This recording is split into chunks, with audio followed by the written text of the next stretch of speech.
Hello दोस्तों, बहुत ही प्यारा सा गीत लेके आई हूँ। ये गीत है जब दूल्हा ससुराल जाता है तब का। अच्छा लगेगा तो ज़रूर कमेंट में बताना और चैनल को सब्सक्राइब कर लेना। बहुत ही अच्छा सा गीत है। शुरू करते हैं। मोरे पीछा वरवाने मालिया दुकनिया, अरे मालिया दुकनिया, अरे माऊरा गाछ देखा चनार रे ललनवा, अरे माऊरा गाछ का चनार रे ललनवा।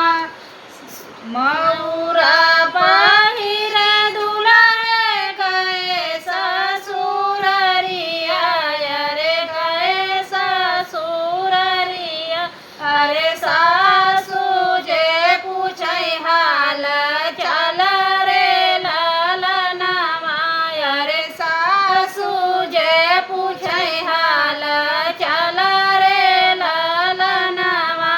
कैसे के हरे दुल्हे तोहर चाचा से पापा, अरे पापा यौ चाचा, अरे कैसे न बाटे छोटा भाई रे ललनवा, अरे कैसे न बाटे छोटा भाई रे ललनवा।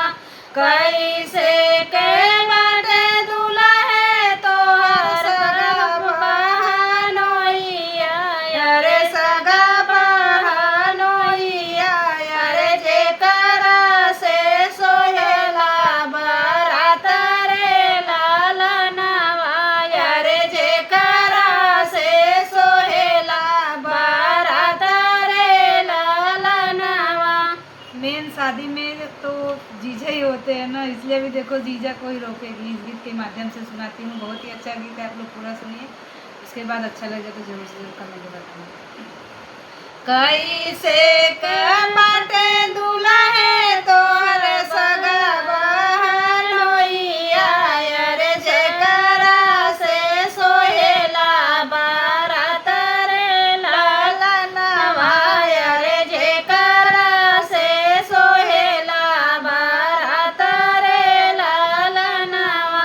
अरे पियर पगड़िया बांधे पापा से चाचा, अरे पापा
कैसा लगा गीत कमेंट में ज़रूर बताना। पहले देखिए कि अपने जीजा को कैसे छोड़ के जाएंगे अपने ससुराली में, दोनों जगह पे बदनामी होगी ना, घर पे जाएंगे वहाँ भी और जीजा के घर पे भी, बहन के ससुराल में।